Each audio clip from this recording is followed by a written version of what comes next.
हम धन दान करते हैं, वस्त्र दान करते हैं, अन्न दान करते हैं। बड़े से बड़ा सेठ, बड़े से बड़ा रईस हर तरह का दान करता है, पर एक दान में हम हमेशा कंजूसी दिखाते हैं। वो दान हम कभी नहीं करते। जानना चाहते हैं वो कौन सा दान है? तो ये बड़े ध्यान से सुनिएगा। हरे कृष्ण दोस्तों, मैं हूं अनुज शर्मा। एक बार 4 दोस्त थे, स्कूल में पढ़ते थे। एक दिन प्रोग्राम बनाया कि रेस्टोरेंट चलते हैं, खाना खाएंगे, साथ में मिलके खाना खाएंगे। तो एक रेस्टोरेंट में गए, खाने का ऑर्डर किया, खाना आया। खाना खाते खाते बहुत सारी बातें हुई। जब बहुत सारी बातें हुई तो अचानक से एक बात हुई। बात यह हुई कि अब हमारा स्कूल पूरा होने वाला है, कल अंतिम परीक्षा है। इसके बाद हम आपस में एक फैसला लेते हैं। हमारे जीवन की सफलता असफलता का सफर शुरू होगा। तो हम ये फैसला लेते हैं कि आज के बाद हम 40 साल बाद मिलेंगे। 40 साल तक हम एक दूसरे से मुलाकात नहीं करेंगे। जब हम अपने अपने जीवन में कामयाब हो जाएंगे, अपने अपने जीवन का सफर 40 साल का तय कर चुके होंगे, उसके बाद यहीं इसी होटल में मुलाकात करेंगे। और यह होटल ना हुआ तो इसी जगह मुलाकात करेंगे। और उस साल 40वें साल में जब हम मुलाकात करेंगे तो हम में से जो सबसे देरी से आएगा उसे सारा बिल भुगतान करना पड़ेगा। जितना भी खर्चा आएगा वो उसे देना पड़ेगा जो सबसे देरी से आएगा। तो समय, तारीख और जगह, ये तीनों चीजें निश्चित हो गई। रात्रि के 8 बजे मुलाकात होगी।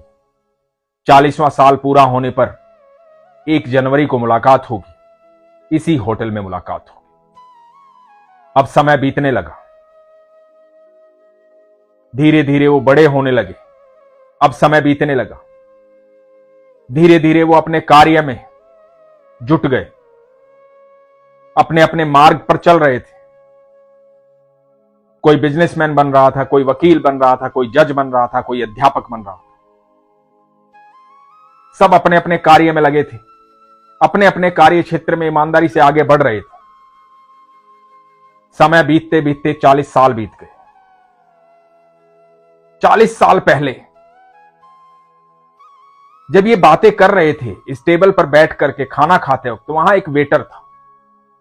उस वेटर ने ये सारी बातें सुनी थी और उसको बड़ी दिलचस्प लगी थी। उसने कहा था कि यदि मैं भी उस वक्त हुआ, यहां पर हुआ, तो जरूर मैं उस दिन आप लोगों से मिलना चाहूंगा। 40 साल बीत गए थे। 40 साल बीतने के बाद यह छोटा सा रेस्टोरेंट बड़ा होटल बन गया था, 5 स्टार होटल बन गया था। जो वेटर वहां काम करता था वो इस होटल का मालिक बन गया था। इस मालिक को भी इंतजार था कि आज वो दिन था जब उन दोस्तों ने कसम खाई थी कि 40 साल बाद मिलेंगे। तो ये इंतजार कर रहा था कि शायद वो आए। समय हुआ, एक दोस्त आया, दूसरा दोस्त आया, तीसरा दोस्त आया। एक दोस्त नहीं आया। थोड़ा इंतजार करने लगे। ये जो वेटर था, मालिक बन गया था, ये बड़ा खुश था, उनके पास खड़ा था। कहा था कि आपने कमाल कर दिया, आपको याद था, मुझे भी याद था, मैं भी आपका इंतजार कर रहा था। इतने में रिसेप्शन पर एक फोन आया। फोन आया तो इस मालिक से बात हुई। तो मालिक ने कहा कि आपका जो चौथा मित्र है उसने कहा है कि आप भोजन लेना शुरू करें, वो आएगा।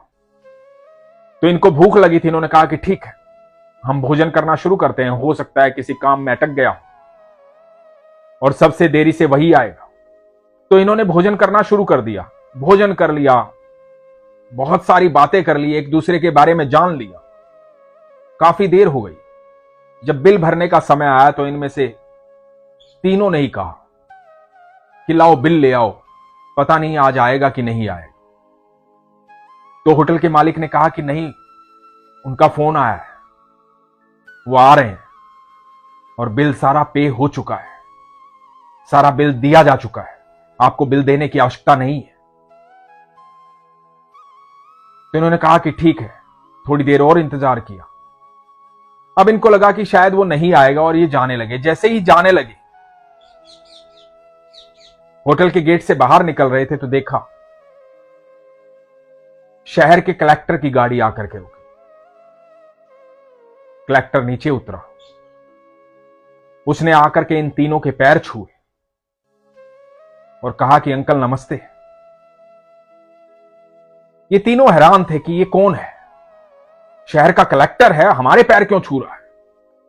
तो उस कलेक्टर ने कहा कि मैं आपके मित्र का बेटा हूं, उन्होंने मुझे कहा था कि तू थोड़ा देरी से जाना। आज की तारीख और समय मुझे पता था, जगह भी मुझे पता थी। आपके मित्र अब इस दुनिया में नहीं है। 2 महीने पहले ही कैंसर से उनकी मृत्यु हो गई। उन्हें आज के दिन का बहुत इंतजार था, दिल से इंतजार था। मुझे बचपन से आप लोगों के बारे में बताते आए थे और कहते आए थे कि देखना हम मिलेंगे, हम सब मिलेंगे और मैं बिल नहीं दूंगा, जो देरी से आएगा वो बिल देगा, मैं तो पहले ही पहुंच जाऊंगा। लेकिन जब उनके जाने का समय नजदीक आया तो उन्होंने कहा, बेटा बिल तुम ही भरना, क्योंकि मुझे सबसे ज्यादा देरी हो गई है, मैं नहीं पहुंच पाऊंगा। तो उस समय जाना जब वो सब भोजन कर चुके हो। तो मेरे पिता का आदेश था, मैं इसलिए अब यहां आया हूं। तीनों ही दोस्तों को बड़ा दुख हुआ। दुख दोस्त की मृत्यु का तो हुआ ही, साथ में यह दुख हुआ कि 40 साल तक मिले क्यों नहीं। इतने गहरे दोस्त थे, क्यों ऐसी शर्त रखी कि 40 साल एक दूसरे का इंतजार करना पड़ा। क्या फायदा ऐसी शर्त का। क्यों ऐसी जिद मन में रखी कि 40 साल एक दूसरे का इंतजार करना पड़ा।